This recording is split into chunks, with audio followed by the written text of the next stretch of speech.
ખબરોમાં બન્યા રહેવા માટે બેલ આઇકોન દબાવો અને એબીપી અસ્મિતાને સબસ્ક્રાઇબ કરો. કોરોના કાળમાં છેલ્લા 8 મહિનાથી અમદાવાદ શહેરમાં એક્ઝિબિશનો આમ તો બંધ થઈ ગયા હતા, પરંતુ હવે કોરોના સાથે લોકો જીવતા શીખી જતા સાવચેતી સાથે પોતાનો બિઝનેસ આગળ વધારી રહ્યા છે.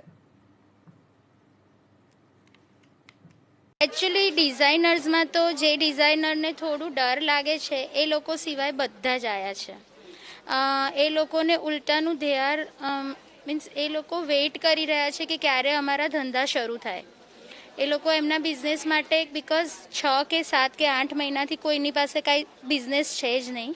કોરોનાના ટાઈમમાં જ્યારે લોકડાઉન ને બધું હતું તો બધા ઘરે જ હતા, તો હવે એ પ્રમાણમાં જે બી થોડું બિઝનેસ સ્ટાર્ટ થયો છે, ઇટ્સ લાઈક અ રીસ્ટાર્ટ. જે બી ફરીથી સ્ટાર્ટ થયું છે એ સ્ટાર્ટ થયું છે અને વી આર હોપિંગ કે આગળ જઈને ધીરે ધીરે સ્પીડઅપ થાય અને લોકો બી ધીરે ધીરે કમ્ફર્ટેબલ થઈ રહ્યા છે આ વસ્તુથી.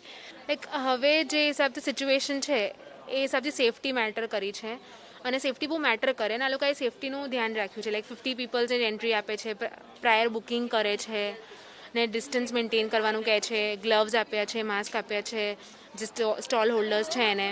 સો એ સેફટીને ધ્યાનમાં રાખીને એક્ઝિબિશન થયું છે એમ, એટલે એ ડિફરન્સ ખાસો છે.